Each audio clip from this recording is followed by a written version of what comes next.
안녕하세요. 저는 병원에 가면 정상이라는데 왜 자꾸 아플까 책을 쓴 저자 정가영이라고 합니다. 저는 가정의학과 의사로서 병원을 운영하고 있는데요. 네, 저희 병원을 찾아주시는 환자들이 가장 많이 말씀하시는 첫 번째 고민은 병원에 가면 정상이라고 하는데 저는 왜 계속 아프고 힘들까요?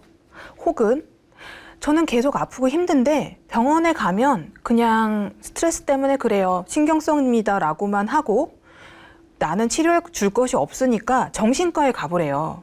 근데 저는 정신은 멀쩡하거든요 라고 말씀들을 많이 하세요. 이게 의사가 보는 정상과 병원에서 말하는 정상, 그것이 당신은 건강합니다 라는 의미가 아니기 때문이에요. 근데 환자분들은 정상이라고 하면 내가 건강하다고 하나 보다라고 오해를 하시게 됐죠. 그냥 그 의사가 체크한 그 검사 항목에 대해서만 정상이라는 거예요. 어떤 분들은 병원에 와서 저에 대한 모든 검사를 다 해주세요. 정말 제가 왜 그런지 원인을 알고 싶어요 라고 호소하시는 분도 계세요. 그분들이 생각하기에 병원에 와서 모든 검사, 정말 할 수 있는 모든 검사를 다 하면 내 몸의 모든 것을 다 알 수 있겠지라고 기대를 하시는 거겠죠. 하지만 실제로 병원에서 하는 검사에는 우리가 생각하는 것보다 많은 한계가 있습니다. 수백만 원짜리 VIP 검진을 하더라도 내가 아픈 것이 그 원인이 밝혀지지 않을 수 있어요.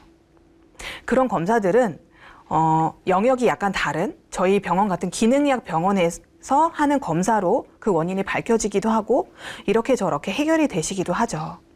기능의학은 일반적인 의학하고 인체를 보는 관점이라든가 질병의 원인이라든가 검사를 하는 영역 자체가 사실 다르기 때문이에요. 또 두 번째 환자들의 고민이 있어요. 증상이 나타나서 병원에 가면 약을 줍니다. 그리고 약을 먹으면 좋아져요. 그런데 약을 끊으면 다시 똑같은 증상이 나타나요. 저는 약을 안 먹어도 되는 그런 상태로 완전히 회복될 수는 없는 건가요?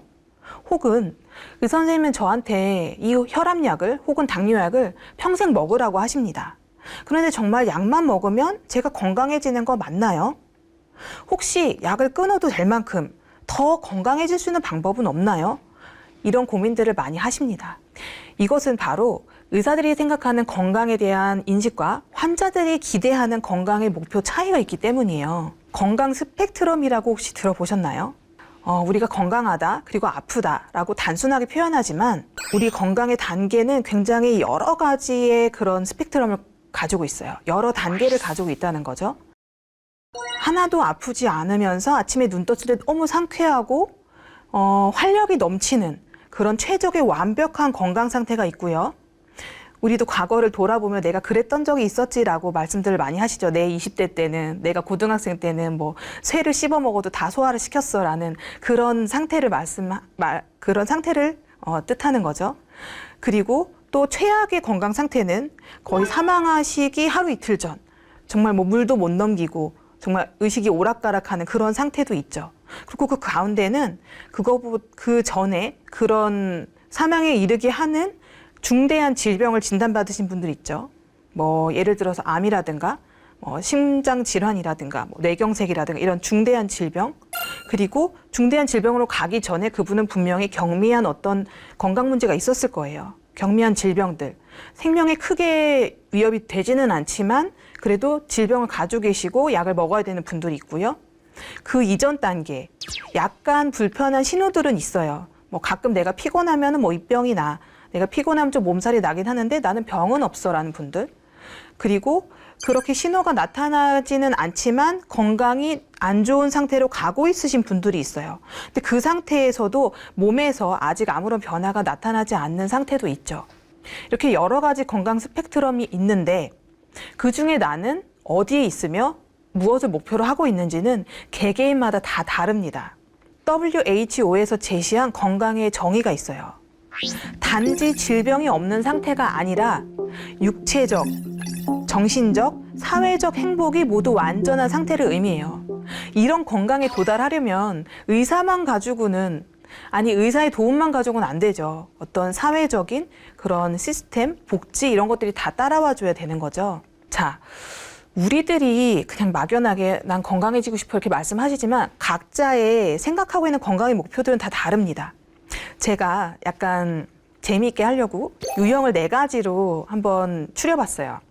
첫 번째 유형은 가장 건강의 목표가 낮으신 분이에요. 기대치가 낮으신 분이죠. 한번 아파보신 유형. 맨날 어떤 관절통이라든가 어떤 만성적인 통증을 달고 사시는 분들은 나는 그냥 뭐 약을 먹든 뭘 하든 아프지만 않으면 좀 살겠어. 아, 이 통증만 어떻게 좀 없애주시면은 저는 너무너무 행복할 것 같아요. 이런 분들이 있어요. 그리고 면역 집착형. 면역력을 높여서 저는 천하무적이 되고 싶어요. 이런 코로나 시대에 사실 면역에 대한 관심이 높아지면서 면역력만 내가 가지면 어떤 감염병이든 안 걸릴 수 있을 것 같아요. 그리고 면역력을 높여야 암도 안 걸리니까요. 이런 면역 집착형이 있습니다. 그리고 약 끊고 싶어 형이 있어요. 특히 고혈압약이라든가 당뇨약, 고지혈증약 이런 것들을 몇 년간 오랫동안 드신 분들, 이런 분들의 소원이 약 끊어도 될 만큼 난 건강해지고 싶어요. 원장님 제가 운동하고 식이요법 이렇게 하고 뭐 비타민도 잘 챙겨 먹으면 진짜 약 끊어도 될 만큼 몸이 다 회복될 수 있나요? 이렇게 물어보시는 분들, 그분들의 목표는 약을 끊는 거죠. 청춘을 돌려다오 형, 이분들의 목표가 제일 높죠.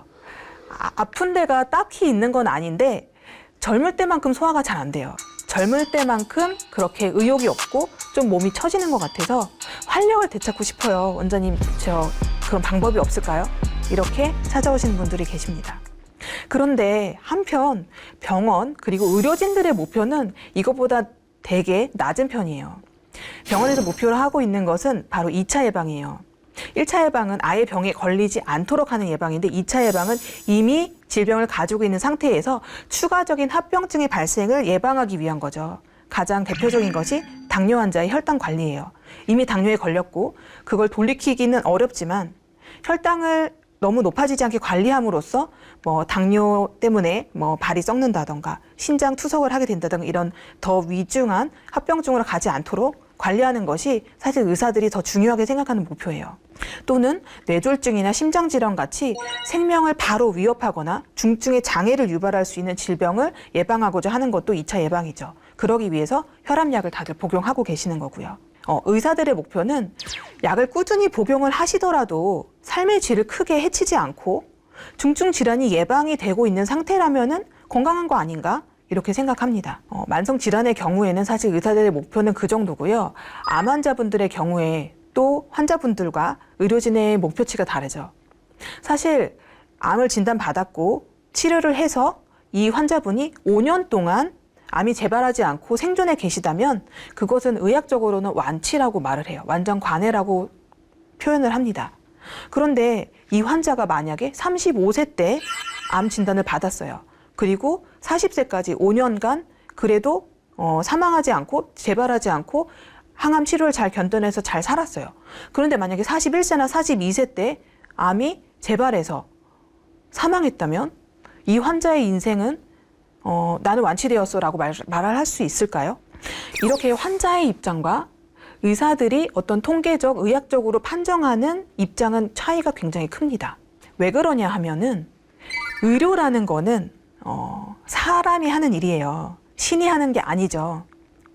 의학이라는 것도 매해 계속 발전하고 있고 진단 기준이나 치료 방법, 약물들이 계속해서 발전되고 나오고 있어요. 그만큼 과거에는 이게 완벽한 치료였지만 이게 10년 뒤에는 그 치료를 우리가 안 하고 있을 수 있어요. 더 나은 것들이 생겨서 그만큼 한계가 있다는 거죠. 질병과 치료에 대한 인식의 차이가 있어요. 예를 들어서 어떤 아주머니가 저희 병원에 오셨어요. 아니 옆집 아주머니가 글쎄 그 비타민 뭐 이름도 잘 모르겠어. 아무튼 그거 먹고서 흰머리가 없어졌대. 나도 하나 사 먹어보면 어떨까? 이렇게 저한테 물어보신다고 해요. 의료진들의 생각은 다수의 환자를 상대로 진료를 하고 있기 때문에 그게 진짜로 인과관계가 뚜렷한 건지 검증을 해야 돼요.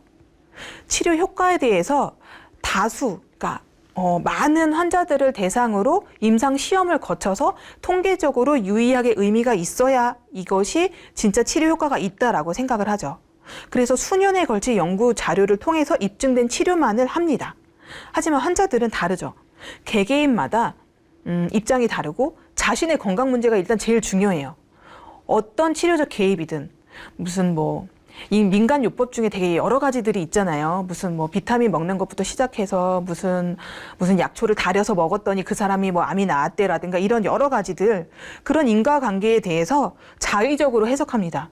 그게 정말 그것 때문에 나았는지 아니면은 다른 이유로 나았는지는 아무도 모르는 건데, 그 인과관계를 그냥 뚜렷한 입증 없이 자의적으로 해석하고 내가 아픈 게 낫는 게 제일 중요해요. 그래서 굉장히 급진적이죠.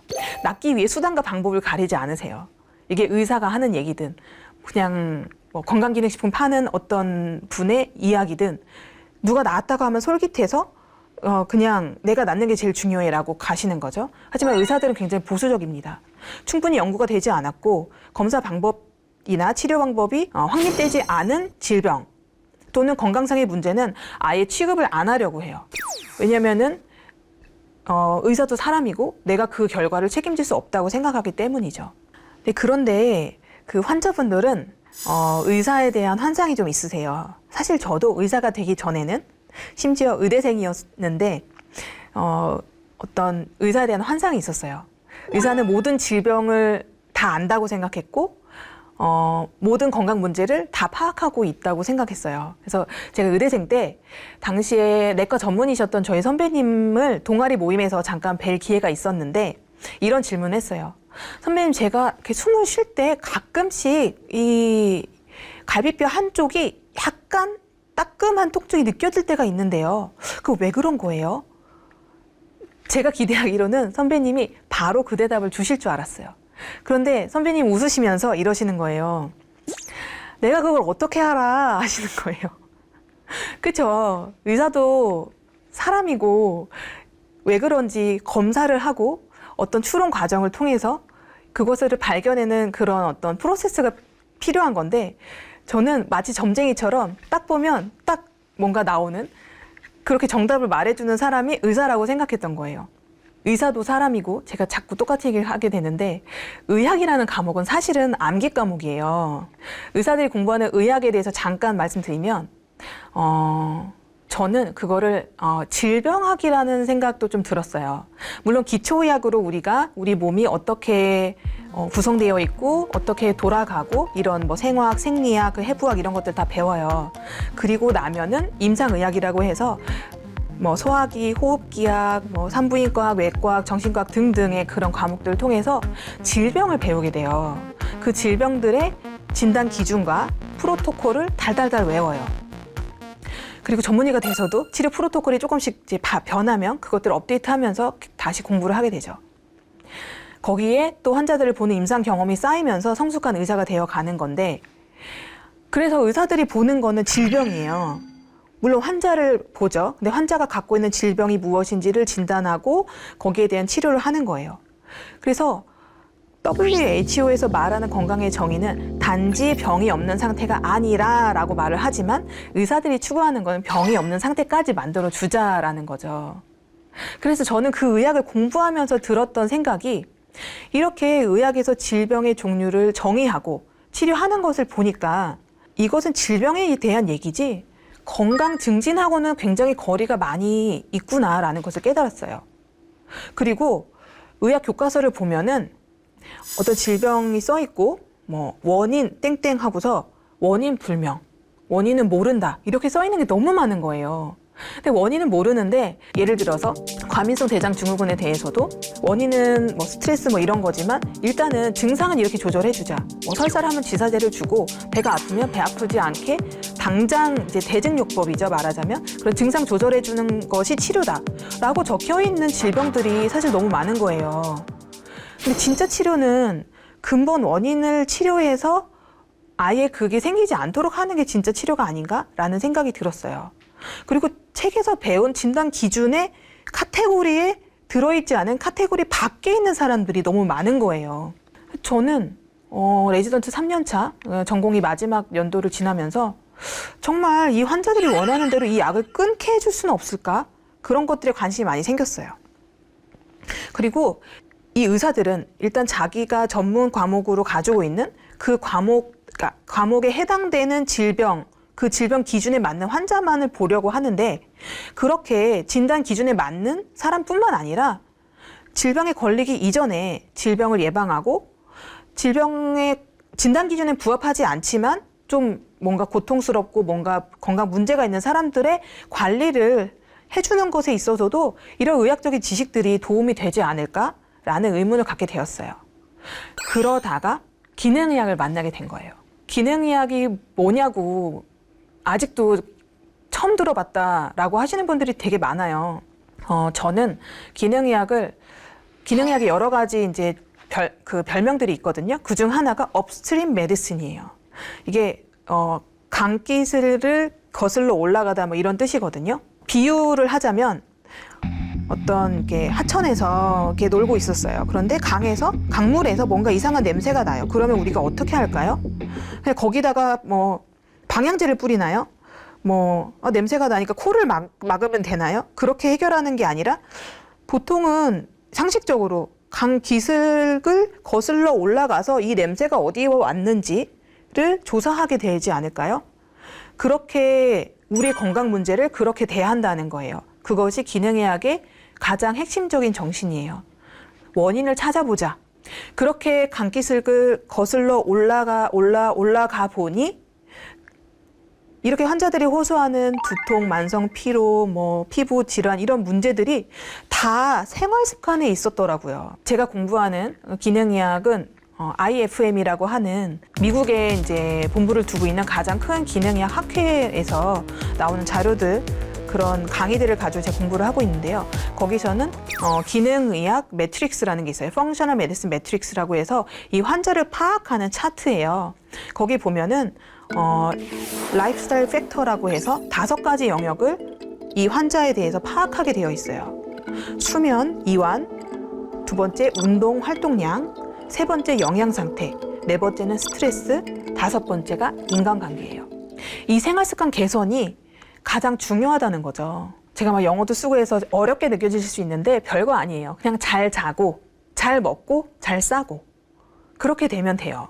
그러면 많은 분들이 이렇게 말씀하시죠. 아니, 내 생활습관이 어때서 다들 이렇게 사는 거 아니야? 바쁘면 외식도 하고 음식도 배달시켜 먹고 그리고 직장인들 다 커피 달고 살고 내 옆자리에 있는 동료도 담배 피우고 다 그렇게 사는 거 아니에요? 얼마나 더 유별을 떨어야 건강해지는 겁니까? 저희 병원에 오시는 분들 중에 남성분들은 별로 없어요. 근데 60대 초반에 남자 환자분이 제가 개원을 할 때를 기다렸다가 오신 분이 계세요. 제 책을 읽고. 그분은 정말 철저하게 건강관리를 하세요. 운동도 정말 열심히 하고요. 건강에 대해서 맨날 찾아보시고 막 그래요. 그러면은 저한테 오시면서 그래요. 저희 마누라가 저한테 그럽니다. 그러니까 너 혼자 그렇게 유별 떨고 혼자서 오래오래 살아라 이렇게 바가지를 긁는데요. 너무 유별을 떠니까. 근데 그분이 진짜 건강해 하시거든요. 그런데 현재 생활 습관의 작은 차이가 그 차이가 그렇게 커 보이지 않지만 나중에는 굉장히 큰 건강 상태의 차이로 나타날 수 있습니다.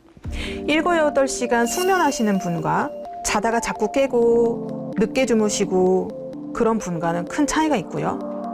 술, 담배 이런 것들도 개개인마다 많은 차이가 있고요. 운동을 하느냐 안 하느냐 이것도 큰 차이가 있어요. 그리고 식습관에도 자세히 살펴보면 다 다르고요. 자, 이렇게 얘기하면 조금 뜬구름 잡는 것 같으니까 저희 환자 얘기를 한번 해볼게요. 저희 병원에는 은근히 이제 젊은 환자들이 꽤 많이 오시는데 이분은 30대 워킹맘이었어요. 이분의 가장 큰 건강 고민은 15년간 지속된 두통이었어요. 30대 후반이었는데 15년이니까 20대 한 중반부터 시작된 두통이었죠. 그리고 그 외에도 여러 가지 건강 문제를 갖고 계셨는데 이명이 계속되었고 변비와 설사를 반복하는 장의 어떤 트러블이 계속 있으셨고 아직 30대인데도 우리 여성분인데 고혈압, 고지혈증 약을 드시고 계셨고 당뇨 전 단계였어요.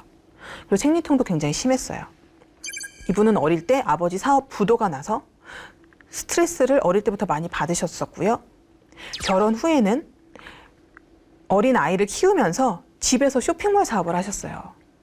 그러니까 말하자면 재택근무인데 아이 때문에 이 업무에 집중할 수 없어서 그것 때문에 또 2차적인 스트레스를 받고 계셨고 업무를 하느라고 아이가 잠들었을 때 또 업무를 해야 되니까 또 수면 부족이 만성적으로 계속 있었어요. 사실 젊은 엄마들이 아이만 보는 것도 되게 체력에 붙이는데 또 일을 하니까 얼마나 힘들겠어요. 그리고 남는 시간이 없죠. 그러니까 집에서 요리를 해 먹은 게 아니라 그냥 아이 이유식, 아이 밥만 챙겨주고 본인은 배달 음식을 먹었던 거예요. 거의 일주일 내내. 남편은 늦게 들어오니까 뭐 남편 식사는 밖에서 저녁은 해결하고 들어오시고. 그러니까 그것도 제때제때 때를 챙겨서 먹은 게 아니라 아이를 키우다 보니까 또 시간이 뒤로 밀리면 뒤늦은 야식을 하게 되고 메뉴들이 그냥 뭐 떡볶이, 뭐 치킨, 피자, 짜장면, 탕수육 이런 기름지고 고탄수화물, 고칼로리, 고지방 식사들을 하신 거예요. 또 스트레스를 나름 그런 걸로 푸신 거죠. 그리고 술도 일주일에 3번, 뭐 2번 이렇게 계속 드셨대요. 이분의 생활 습관을 제가 파악을 해봤습니다. 일단은 수면의 질과 양이 다 너무 부족했고요. 운동은 거의 안 하는 수준이었고, 또 음식은 자극적이고 칼로리가 높았지만 영양가는 부족한, 섬유질이 특히 부족한 그런 식단을 가지고 있었고, 스트레스는 뭐 말도 못하죠. 육아 스트레스만으로도 이미 과부하일 텐데 업무 스트레스까지 있었을 테고요. 그리고 인간관계로 치면은 사실 어린아기 키울 때는 다른 사람 만나기 쉽지 않잖아요. 그래서 독박 육아하면서 신랑은 늘 집에 늦게 들어오고 그런 어떤 내 스트레스를 해소하고 나를 지지해 줄 만한 인간관계도 사실 부족했던 거죠. 그래서 검사를 해봤어요. 뒤에 잠깐 검사 결과를 소개하겠지만 장내 미생물 중에 유해균의 증식 상태가 저희 병원 최고 기록을 찍으셨어요. 너무나도 많은 유해균이 장내에 과잉 증식이 되어 있었고 간 수치도 심지어 올라가 있었어요. 제가 볼 때는 아마도 고칼로리 음식을 너무 많이 드셔서 지방간이 오신 것에 의한 게 아닌가라는 추정을 했고요. 혈액 검사를 해보고 또 타액 호르몬 검사를 해보니까 프로게스테론 부족증이 있었어요. 그리고 부신 기능도 저하되어 있었고 위산 분비 능력도 저하되어 있었어요. 이 모든 것들은 사실 스트레스에 기인한 것들이죠. 생활 습관과. 그래서 치료는 우선은 식습관 개선을 촉구를 했죠. 이렇게 먹어서는 이거 나을 수가 없다. 그렇게 해서 제가 세게 잔소리를 해서 식습관을 이제 배달 음식을 다 끊고 건강한 음식으로 바꾸자라고 했고 장내미생물 불균형을 개선하기 위해서 제가 약 처방과 이런 여러 가지 치료들을 했어요. 그리고 부족한 호르몬 보충하고 그리고 영양 수액으로 부족했던 그런 영양들을 보충해주기 시작했고 이렇게 여러 가지 치료를 한 결과 한 달도 안 돼서 15년 이상 달고 살던 두통약을 끊었어요. 15년 동안 이분도 마찬가지로 대학병원에 가서 MRI, CT 다 찍고 해봤는데 이상이 없다고 정상이라고 하신 분이었어요. 그렇지만 기능의학병원에서 다른 관점으로 생활 습관을 조명해서 보니까 이게 해결이 된 거죠. 그렇게 두통약을 끊고 나서도 이분은 건강하게 생활 습관을 바꾸시고 그것을 계속 유지하셨어요. 워킹맘이 어떻게 집에서 생활 습관을 바꿨냐고요? 당뇨 식당 배달해주는 업체를 찾으셔서 이제 내 입에 이렇게 맛있는 그런 음식이 아니라 건강하고 여러 가지 반찬을 제공해주는 그런 건강 식단을 제공해주는 것을 배달을 신청을 하셨더라고요. 그것도 어떻게 보면은 이제 방법이죠. 그리고 그 외에 이명도 거의 없어졌고 잠도 너무 잘 자게 됐고 피로감이 그래서 사라졌죠. 그리고 이제 생리통도 없어졌어요. 이분은 정말 저희 병원 와서 정말 급속도로 빠른 속도로 모든 그런 호소하셨던 증상이 다 사라진 케이스예요. 이분의 치료는 제가 제 자랑을 하는 게 아니라 제가 명의라서 고친 게 아니라 생활 습관을 들여다보고 근본적인 원인을 찾았기 때문에 해결이 된 거예요. 어떻게 보면은 되게 쉬운 얘기고 되게 뻔한 얘기예요. 기능의학에서 말하는 생활 습관 교정이라는 게 그게 어려운 건 아니에요. 다들 알고 계세요. 뭐 새로운 얘기가 아니라는 거죠. 천천히 꼭꼭 씹어 먹어라. 이거 굉장히 강조하고 있고요. 통곡물이나 견과류, 채소 등 섬유질이 풍부한 식단을 드세요. 라는 거. 이것이 바로 장내미생물을 건강하게 유익한 균을 늘리기 위한 방법이거든요. 다들 유산균 많이 사서 드시지만 백날 사서 먹어봤자 솔직히 말씀드리면 유해균 증식을 막는 데는 역부족이에요. 저는 늘 환자들의 장내미생물 상태를 검사하고 있잖아요. 그것만 가지고는 안 돼요. 그게 도움이 안 된다는 얘기가 아니라 식단을 먼저 바꾸셔야 돼요. 섬유질이 풍부한 식단으로. 그리고 믹스커피 하루에 10잔 드시는 분도 봤어요. 그게 습관이 되신 거예요. 그거 커피 향 나는 설탕물입니다. 당뇨병 유발할 수 있고요. 그 혈액순환에 굉장히 치명적이에요. 그런 인스턴트 음식들, 배달 음식, 외식 줄이기. 그리고 앉아서 사무실 근무하시는 분들 앉아서 2~3시간 훌떡 지나가잖아요. 그것이 이 혈액순환에 굉장히 안 좋아요. 그래서 1시간마다 최소한 1시간에 한 번씩은 일어나서 화장실이라도 다녀오세요. 아니면 뭐 기지개를 켜신다던가 그런 것들이 그 작은 차이가 굉장히 이 건강에는 크게 영향을 줍니다. 또 유산소 운동이나 근력 운동을 꾸준히 일주일에 2번만이라도 하세요. 피로감이 달라져요. 그리고 스트레스 조절.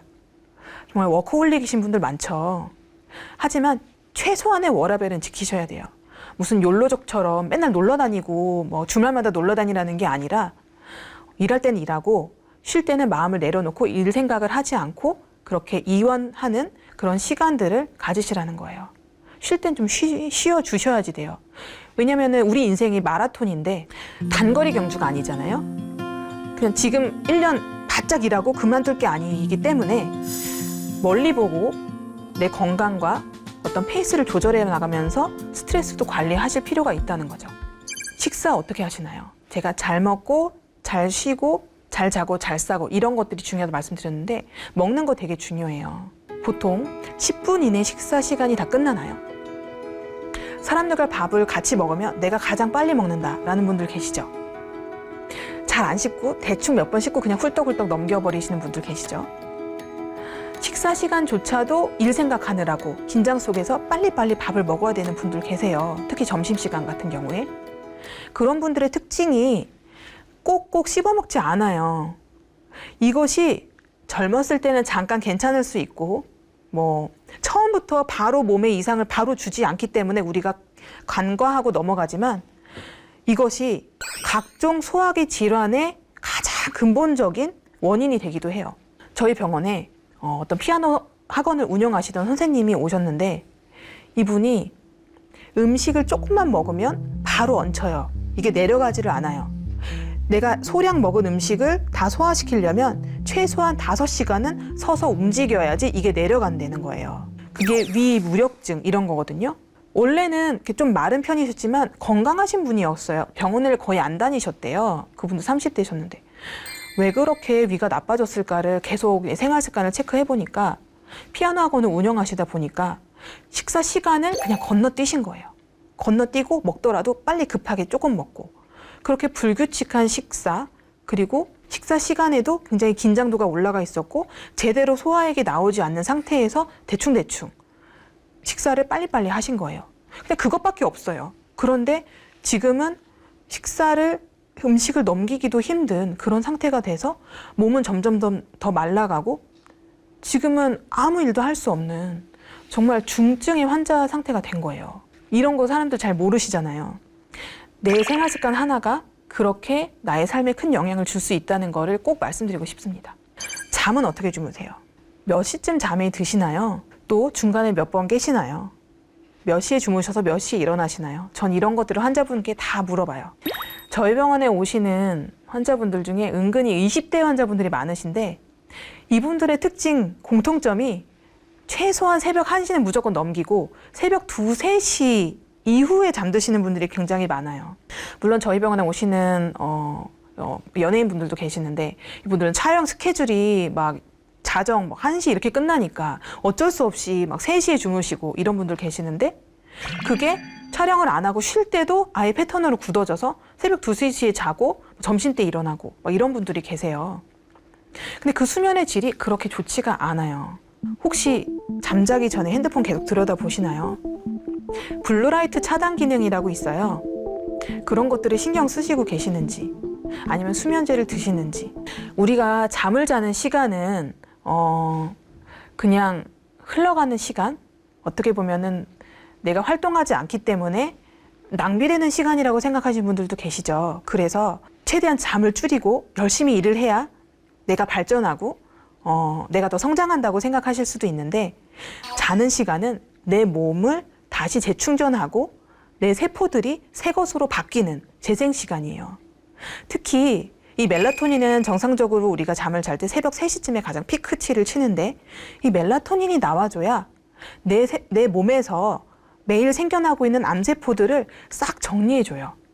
내가 아무리 사회적으로 잘 나가고 출세하고 이런다고 해도 젊은 나이에 갑자기 암에 걸리면 어떻게 되겠어요? 모든 것이 올스톱되겠죠. 그만큼 잠은 너무나도 중요합니다. 이런 잠의 습관이 안 좋은 것 때문에 발생하는 여러 가지 문제들 중에 가장 첫 번째는 사실 피부, 지루성 피부염이라든가 어떤 그런 알 수 없는 피부 질환들, 종기가 난다던가 이런 것들이 많고요.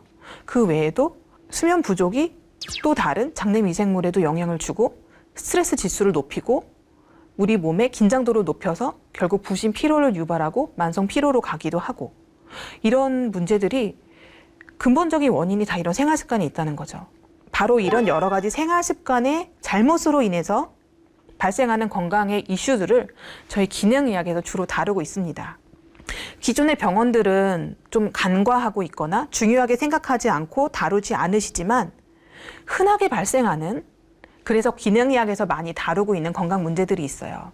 위산 저하, 소화 효소 부족으로 인해서 생기는 소화 불량들, 그리고 장내 미생물 불균형, 특히 장내 유해균 과잉 증식, 또는 과로나 수면 부족으로 인해서 생긴 부신 기능 저하로 인한 만성 피로, 에스트로겐 우세증, 그리고 프로게스테론 저하로 인한 심한 생리통, 생리전 증후군, 마그네슘이나 프로게스테론 호르몬의 부족으로 인한 수면 장애, 그리고 비타민 B의 결핍으로 인한 피로, 그 외에 중금속 중독에 의한 증상들도 있어요. 이 중에 제가 몇 가지를 좀 소개해 드리려고 하는데요. 위산 과다에 대해서는 많이들 알고 계시죠. 그래서 위식도 역류성 질환 많이 있으시잖아요. 역류성 식도염이래, 내시경을 해보니까 식도의 염증이 위산이 역류돼서 그렇대. 이런 분들은 내가 위산 과다인가 보다라고 알고 계시는 분들이 많죠. 물론 위산 과다도 있어요. 하지만 저는 이제 이런 혈액 검사를 해보면 환자분들이 위산 분비 능력이 저하되어 있으신 분들이 오히려 더 많아요. 위산이 뭐야? 라는 분들도 계시죠. 위산은 우리 위에 들어오는 음식, 특히 단백질을 정상적으로 소화시키기 위해서 필요한 산이에요. 위 벽에 있는 세포에서 분비되고 적정 pH는 한 1에서 2 정도예요. 그 정도면 굉장히 강력한 산이거든요. 우리가 염산 아시죠? 염산 테러 이런 거 들어보셨죠? 피부에 닿으면 칙하고 화상을 입는 그 정도의 아주 강력한 산이 우리 위 속에서 음식이 들어오면 분비가 되고 있는 거고요. 위산의 기능은 첫 번째 단백질을 소화해요. 그리고 미네랄들이 흡수를 도와요. 또 들어온 음식물에 유해균, 바이러스들을 살균하는 기능을 가져요. 그래서 위산이 부족하면 이런 유해균들이, 온갖 잡균들이 그냥 살아서 장까지 가는 거예요. 그게 바로 장내 미생물의 미생물 과다 증식을 일으킬 수 있는 거고요.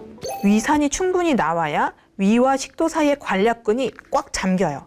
그래서 위의 산이 식도로 넘어가지 않도록 해주는 거예요.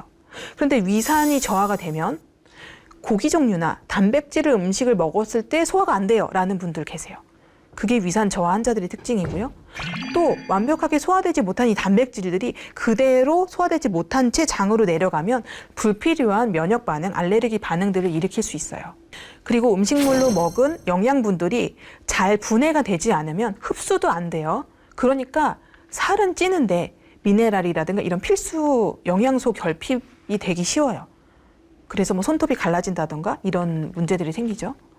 또 위식도 역류가 안 되도록 하는 위식도 영역을 구분지어주는 관략근이 제대로 잠기지 못하기 때문에 위산이 식도로 역류되는 일이 일어나요. 그 원인이 위산 과다가 아니라 위산 저하일 수 있다는 거예요. 그래서 저희 환자분 중에서도 위산 보충하는 베타인이라는 것들을 보충하면서 식도 역류성 식도염이 완치되신 분도 계세요. 근데 이 모든 문제들이 사실은 연결되어 있어요. 아까 말씀드린 수면 부족이 지속되면 나는 하루에 4시간, 5시간 자도 괜찮아 라고 느끼실 수는 있어요. 하지만 우리 몸은 그것을 스트레스로 인지를 해요. 그래서 교감신경이 굉장히 올라가요. 그러면 위장은 부교감신경이 활성화돼야지 위장 혈류량이 늘어나고 위산과 위의 소화 효소들이 잘 분비가 되는데 그게 안 돼요. 그러면 위산 저하가 되죠. 위산이 충분하지 못하면 아까 말씀드렸듯이 장내 미생물이 살아서 장까지 가서 과잉 증식이 돼요. 그러면 그 장내에 있는 미생물 중에 유해균들이 많아지면 염증 물질들을 얘네들이 만들어내요. 그럼 장이 손상돼요. 그 상태가 사실 과민성 대장 증후군 이런 상태가 많이 되죠. 근데 거기서 만들어진 염증 물질들이 장 안에만 있는 것이 아니라 혈중에 염증 물질, 그러니까 혈류까지 그 염증 물질들이 이동을 해요. 그러면 그것들이 혈관을 타고 전신을 돌면서 가려움증이나 두드러기를 일으킬 수도 있고, 관절로 가면 관절염, 그리고 손가락, 발가락 끝에 말초 신경염까지 일으키게 돼요. 그러면 그 통증과 가려움증 때문에 또 잠을 못 자게 돼요. 수면의 질이 얕아지죠. 수면이 얕아지고 수면의 질이 안 좋아지죠. 그러면 다시 또 악순환의 고리가 이제 시작이 되는 거예요. 이것이 아까 말씀드렸던 그 30대 여자 환자분의 장내 미생물 검사 결과예요. 프로테어 박테리아라는 것은 어떤 특정한 한 가지 종류의 균이 아니라 여러 가지 유해균의 어떤 그룹 이름인데요. 대장균, 우리가 흔히 말하는 대장균도 이 프로테어 박테리아 군에 들어있는 유해균이에요. 기준치가 우리가 건강한 한국인 평균치를 기준치로 삼는데요. 기준치가 2.09라는 수치예요. 근데 이분은 70만큼을 가지고 계셨어요. 아직도 저희 병원 신기록을 깬 분이 없는데, 이렇게 장내 염증 물질을 만들어내는 유해균이 과다 증식을 하게 되면 이 유해균이 만들어낸 염증 물질들이 장내 상피세포를 파괴해요.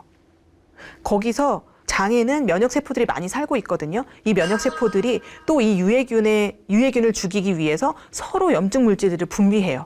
전쟁이 일어나는 거예요. 작은 전쟁들이 내 장에서 일어나게 되고, 그 전쟁의 결과 우리가 전쟁 나면은 국토가 황폐해지듯이 그 장내 상피세포들도 손상이 돼요.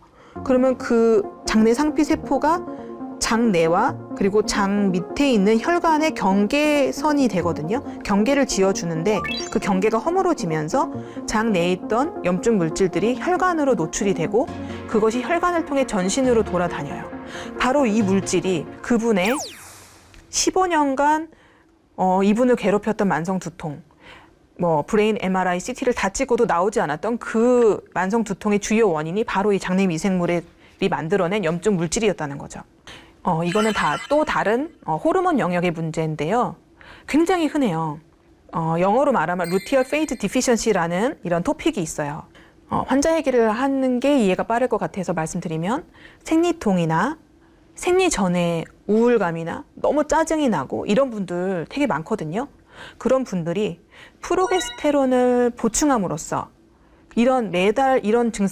매달 겪고 있는 이런 힘든 증상들에서 탈출하게 되는 경우가 많아요. 그 외에도 저희 환자분 중에 한 분은 프로게스테론 크림을 발랐더니 자기 전에 뭔가 우울감과 이런 모든 짜증과 이런 것들 때문에 잠들기 힘들었던 것에서 좀 해방이 되었다. 왠지 모르게 마음이 좀 편해지고 잠이 잘 와요. 라는 말씀을 하세요. 프로게스테론 하면은 우리나라 말로 황체 호르몬이에요. 대표적으로는 여성의 난소에서 배란 후에 생성되는 황체에서 분비가 되고요. 이 여성이 이 배란 후에 임신을 하게 되면 태반에서 많이 분비가 돼요. 그래서 임신을 유지시키는 역할이 프로게스테론의 주된 역할이고, 그래서 여성 호르몬이다라고 많이 알려져 있는데, 사실은 남성의 부신이나 고환에서도 이 프로게스테론이 생산이 돼요. 임신과 생리 주기에 관련된 호르몬이지만 그 외에도 동맥경화를 일으키고 혈관을 좁게 만드는 거품세포를 없애주고 손상된 뇌세포를 복구시키는 역할도 한다는 것들이 최근의 연구 결과, 이런 최근 논문들에서 밝혀지고 있어요. 그런데 제가 이 프로게스테론 보충을 저희 병원에서 하면서 직접적으로 느끼게 된 것은, 프로게스테론은 마음의 평화를 주는 호르몬이구나 라는 걸 느꼈어요. 보통 불안이 높거나 불면증의 문제가 있을 때는 보통 안정제, 수면제 이런 것들 많이 처방을 받으시죠. 근데 저는 그런 것들을 처방하기 전에 우선 혈액 검사를 통해서 이분의 프로게스테론 수치를 보고, 또는 타액 호르몬 검사를 통해서 그것들을 확인하고, 그것들이 낮다면 우선 프로게스테론부터 보충을 해봐요. 왜냐하면 이 부족한 분들이 너무 많고, 이 부족 증상 중에 하나가 생리전 증후군이 심하신 거, 생리통이 심한 거, 그리고 불면증이나 이유 없는 불안, 이런 것들이 있어요. 그리고 반복적으로 유산을 하시는 분들도 당연히 프로게스테론이 임신 유지에 중요하기 때문에 그런 연관이 당연히 있겠죠. 그래서 생리 전에 정말 들어 누워서 진통제를 계속 먹어야 될 정도로 심한 그런 생리통 몸살을 겪는 분들이 이것을 보충하면서 완전히 정상으로 되신 분들도 있어요. 내가 생리를 할 때가 됐나라는 거를 시작해서야 알게 될 정도로 생리 전 증후군이 없어진 분들도 있어요. 그러면 프로게스테론이 왜 그러면 부족해졌냐라고 물으시면은 사실은 스트레스예요. 스트레스 또는 너무 적은 식사량 이런 것들이 원인이라고 합니다. 그래서 이것도 사실은 수면 부족에서 시작이 될 수 있어요. 근데 어디서 시작되었는지는 사실 몰라요. 어떤 스트레스 요인이 있었겠죠. 그래서 잠도 못 자고 잠을 못 자면 더 스트레스가 더 레벨이 올라가고 그 결과 프로게스테론이 결핍되고 프로게스테론이 불안과 불면을 또 일으키고 그것이 또 스트레스를 악화시키고 이런 악순환의 고리에 들어가게 되는 거죠. 거기서 일단 환자를 꺼내 오려면 인위적이라고 생각하실 수는 있지만 프로게스테론을 보충해 주는으로써 잠을 잘 자게 만들고 그러면 이 환자의 생활 패턴 자체가 좋아지면서 잘 자야 우리가 식욕도 올라오고 잘 먹게 되죠. 그럼 영양도 더 보충이 되고 그러면 나중에는 프로게스테론이 몸에서 잘 만들어지는 상태가 되는 거예요. 그래서 선순환의 고리에 들어가게 하는 것이 저희 기능의학 치료의 목표인 거죠. 기능의학에서 주로 다루는 이슈들을 간단히 몇 가지 소개를 해드렸는데요. 이처럼 일반적인 병원들, 아무리 큰 병원을 가도 사실 다루지 않는, 취급해주지 않는 이런 생활습관 불균형에 의한 건강 문제들을 다루는 학문이 바로 기능의학이라고 이해하시면 될 것 같고요. 내 건강 문제의 원인은 내 생활습관 속에 있다는 것을 명심해 주셨으면 좋겠습니다. 식사를 하실 때 꼭꼭 씹어 먹는 것처럼 굉장히 사소해 보일지라도 하나하나 내 건강 습관을 하나하나 교정해 나가다 보면 그런 것들이 모이고 쌓여서 나의 건강한 상태를 유지하시고 관리하시는데 큰 도움이 되실 거라고 생각합니다. 네, 여기까지 긴 이야기 경청해 주셔서 감사드리고요. 저는 가정의학과 전문의 정가영이었습니다. 감사합니다.